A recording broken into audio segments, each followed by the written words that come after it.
మీ హయాంలో 8,000 కోట్ల రూపాయలు ఖర్చు పెట్టారు. ఇంత ఖర్చు పెట్టిన తర్వాతైనా ఒక్క ఎకరానికైనా నీళ్లు ఇచ్చారా అంటే ఒక్క ఎకరానికి కూడా సీతారామ ప్రాజెక్ట్ నుంచి నీళ్లు ఇవ్వలేదు. డిస్ట్రిబ్యూటరీ కెనాల్స్ తీయలేదు. ఆ మెయిన్ కెనాలు 114 కిలోమీటర్లు నడవాల్సినటువంటి కెనాలు పూర్తి కాలేదు కూడా. మరి ఎటుపోయినాయి డబ్బులన్నీ? ఏమైపోతా ఉంది? ఈ రాష్ట్రం తెచ్చుకున్నది ఎవరి కోసం అని ఈరోజు ఈ రాష్ట్ర ప్రభుత్వం ఇందిరమ్మ రాజ్యం ఆలోచన చేసింది. ఒక్క గోదావరి నదిపైనే 23,000 కోట్లకు పెంచడం అంటే దాదాపు 22,000 కోట్ల రూపాయలు మీరు అప్పనంగా దోపిడీ చేయడం కోసం పెంచి తిన్నటువంటి ప్రభుత్వం మీ మానస పుత్రిక సీతారామ ప్రాజెక్టు. ఇది గోదావరి నది కింద ఉన్నటువంటి, ఇదే గోదావరి పైన ప్రాణేత చేవెళ్ళ కేవలం 38,000 కోట్లతో అయ్యేటువంటి ప్రాజెక్ట్ 10,000 కోట్లు ఖర్చు పెట్టారు. ఇంకా 28,000 కోట్లు ఖర్చు పెడితే ప్రాజెక్టు పూర్తయి 17.5 లక్షల ఎకరాలు నీళ్లు వచ్చాయి, తాగునీళ్ళు వచ్చాయి, పరిశ్రమకి నీళ్లు వచ్చాయి.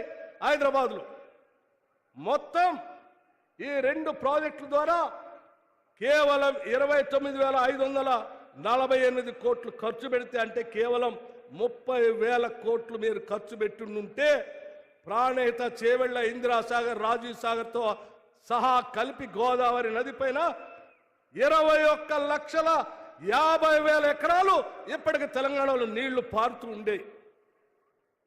కానీ ఇక్కడ 8,000 ఖర్చు పెట్టారు. అక్కడేమో 1,25,000 కోట్లు పెంచారు. మొత్తం కలిపితే ఈ 2 ప్రాజెక్టులు కేవలం గోదావరి మీదనే కేవలం 32,000 కోట్లతో అయ్యే ప్రాజెక్ట్ని 1,45,000 నుంచి 1,50,000 పెంచి దాదాపు 1,25,000 కోట్లు దోపిడీ చేసిన మానస పుత్రికలు మీ ప్రాజెక్టు.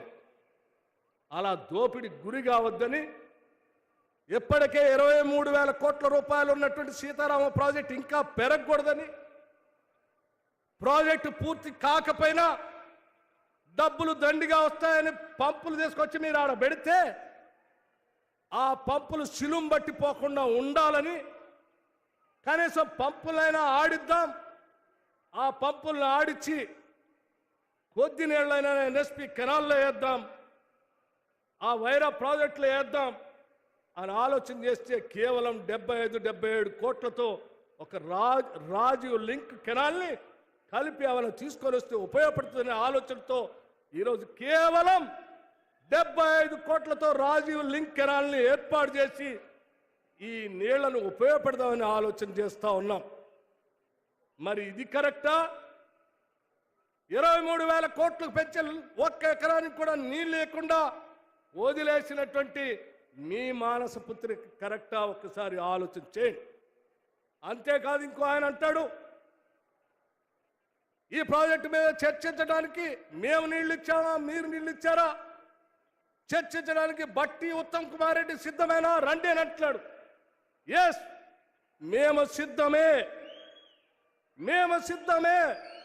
ఈ రాష్ట్రంలో మేమే ప్రాజెక్టులు కట్టాం, లక్షలాది ఎకరాలకు మేము ఎక్కడ నీళ్లు ఇచ్చాం, ఏ ప్రాజెక్టులు మొదలు పెట్టామో, ఏ ప్రాజెక్టు అతి తక్కువ ధరతో నీళ్ళు ఇవ్వటం కోసం ప్రయత్నం చేశామో చెప్పడానికి నేను మా ఉత్తమ్ కుమార్ రెడ్డి గారు సిద్ధమే.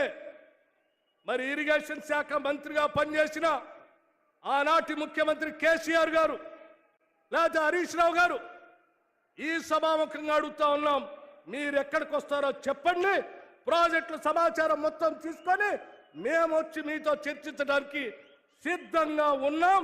మీ మానస పుత్రిక అవినీతిమయం. మా ప్రాజెక్టులు ప్రజలకి నీళ్ళు ఇచ్చేటువంటి కార్యక్రమం. మీకు మాకు ఉన్నటువంటి తేడా అది అని చాలా స్పష్టంగా తెలియజేస్తూ ఈ వైరా పట్టణం నుంచి ఎప్పుడు పిలిచినా మేము రావటానికి సిద్ధంగా ఉన్నామని ఈ సందర్భంగా మనవి చేస్తూ ఈ కార్యక్రమానికి విరివిగా అనేక ప్రాంతాల నుంచి కదిలి వచ్చినటువంటి మీ అందరికి కూడా మరొక్కసారి నా హృదయపూర్వకమైనటువంటి నమస్కారాలతో పాటు స్వాతంత్ర శుభాకాంక్షలు తెలియజేస్తూ ముగిస్తా ఉన్నాను. జై హింద్, నమస్కారం.